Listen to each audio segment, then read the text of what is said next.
When I first put the solar panels on my roof, I expected a few comments. That part didn't surprise me. People always have something to say when you do anything visible to your house, especially in a neighborhood with an HOA. Some people think solar looks great. Some think it looks too modern. Some just don't like the idea of someone doing something they didn't think of first. I knew all that going in. What I didn't expect was that a few months later, I'd be standing in my driveway listening to people seriously argue that the power system I spent years planning, paying for, and building should count as some kind of shared neighborhood benefit. It started, like most of these things do, with something that sounded almost reasonable if you didn't look at it too closely. I bought my house about 8 years ago. It's in a quiet suburban neighborhood outside Phoenix, the kind of place where every home has a little patch of lawn out front, a driveway, a two-car garage, and just enough HOA rules to remind you that someone, somewhere, thinks beige is a personality. I'm an electrical engineer by trade, and even before I bought the place, I knew eventually I wanted to put in solar. Not because I was trying to make some statement. I just understand power systems well enough to appreciate what it means to control your own energy. If you work in that world long enough, you stop seeing electricity as something magical that appears when you flip a switch.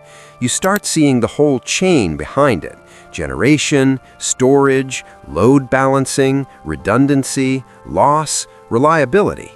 Once you think that way, the idea of depending entirely on the grid starts to feel less permanent than most people assume.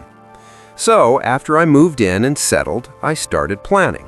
I didn't rush it. That was one of the things I'm still glad about. Too many people jump into projects because they like the idea of the finished result more than the work it takes to get there properly. I did the opposite. I spent months sketching out the load calculations, figuring out my roof angles, comparing component options, looking at battery storage, and thinking through what kind of system I actually wanted. Then I stretched the process out over a couple of years. I bought parts carefully, staged the work, hired licensed help where it made sense, did what I could myself where it was appropriate, and made sure every single piece of it was legal, documented, and properly inspected. By the time it was done, it was more than just a few panels meant to shave a little off the utility bill. It was a serious setup. Rooftop solar, battery backup in the garage, smart monitoring, load management, the whole thing. The system could keep the house running comfortably even when the grid was down, and on a good day, it produced more than I needed. I won't say it was cheap, because it wasn't, but it worked exactly the way I wanted it to. And for a while, everything was fine. A few neighbors asked questions when the panels first went up, mostly normal stuff. How much did it cost? Did the HOA fight me on it? Does it really make a difference? I answered politely. I'm not one of those people who treats every conversation like an opportunity to recruit somebody into a lifestyle. I just told them the truth. It was expensive up front, yes. It did reduce my reliance on the grid. And yes, the HOA had made some noise before eventually backing off because state law wasn't really on their side. That should have been the end of it. But then summer came. If you've ever lived in Arizona, you know summer there has a way of exposing every weakness people in infrastructure have been pretending not to notice all year. Power demand goes up, utility bills get ugly, the grid starts making everyone nervous. Every conversation turns into some version of how hot it is, how much rates have gone up, and whether the air conditioning can keep up. That year, we also had a couple of outages in nearby neighborhoods, not huge disasters, but enough to get people paying attention to anything that looked stable or useful.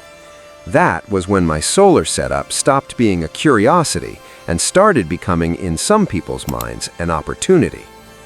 The first hint came from the HOA president.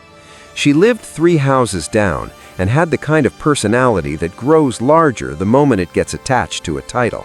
Everything about her said organized authority, perfectly trimmed yard, perfectly curated porch, perfectly controlled tone of voice. She wasn't rude in the obvious way. She was worse than that. She was polite, like a person reading from rules she had written in her own head.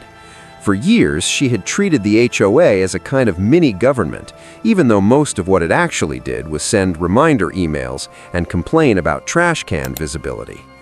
She came over one evening just before sunset when I was outside checking the monitoring app and wiping dust off one of the inverter covers in the garage. She smiled, looked up at the panels, and said, "You know, with all the power issues lately, this setup of yours is becoming a real asset to the community." At first, I thought she was just making conversation, so I said something neutral like, "It's been helpful." Then she stepped a little closer and asked whether I'd ever considered how the system could be used more broadly in an emergency. I remember just blinking at her because the question was weird enough that I wasn't sure what category to file it under. Was she asking out of curiosity? Was she fishing for technical information? Was this one of those HOA conversations where the real point doesn't show up until 3 sentences later? It turned out to be the third one. Over the next few minutes, she slowly built up to the suggestion that since my setup had visible backup capacity, the HOA board might want to discuss creating some kind of shared access protocol in case of heat emergencies or neighborhood outages. She said it with the kind of tone people use when they expect applause for inventing something they have no right to ask for. Not demanding, not yet, just planting the idea like it was obviously civic-minded. I told her no, not in a rude way, just clearly. I explained that the system was private, sized for my house, and not designed to serve multiple homes or act as some kind of community backup utility. She smiled as if I had misunderstood her generosity and said, "Of course, no one's talking about anything formal right now."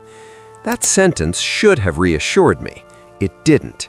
Because whenever someone says they're not talking about anything formal right now, what they usually means is they're absolutely planning to. A week later, the HOA newsletter came out. Usually, those things are useless. Landscaping reminders, pool hours, holiday decoration deadlines, the occasional vague warning about architectural harmony. But this time, there was a section about community resiliency initiatives and shared resource conversations.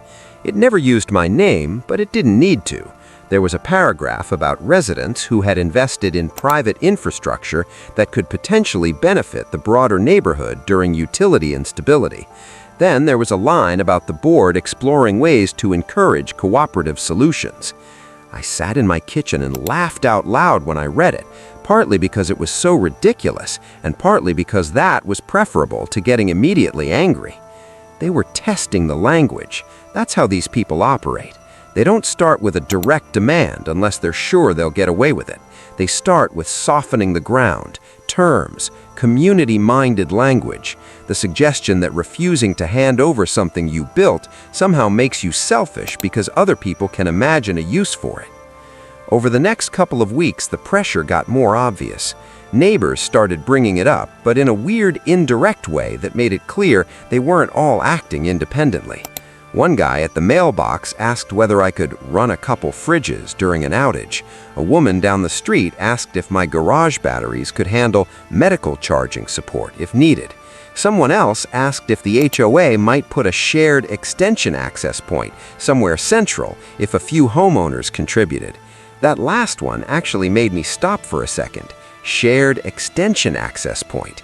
They were talking like my garage was the beginning of a municipal substation.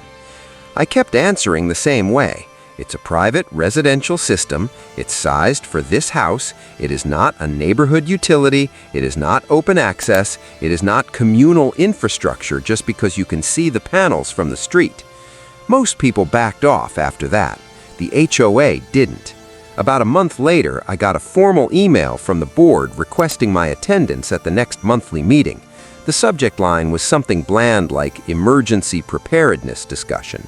I thought about ignoring it, but I knew exactly how that would go. They'd frame my absence as non-cooperation and use it to justify whatever came next. So, I went. If you've never been to a suburban HOA meeting, imagine the energy of a small-town jury combined with the emotional tone of a bad committee presentation. Folding chairs, stale coffee, printed agendas, the occasional vague warning about architectural harmony. The board sat at the front like they were about to negotiate a peace treaty. And right there, on page 2 of the printed agenda, was an item labeled Community Resource Integration. That's when I knew this had gone from annoying to stupid.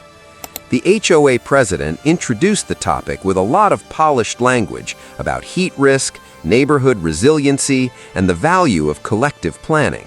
Then, without saying my name for all 5 seconds, she pivoted into talking about privately installed solar and backup systems that could, in theory, provide temporary relief to vulnerable residents during outages.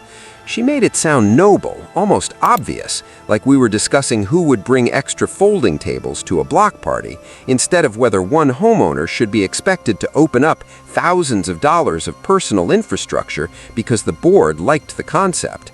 Then she actually said it. She said the board wanted to explore whether systems like mine should be considered community-adjacent emergency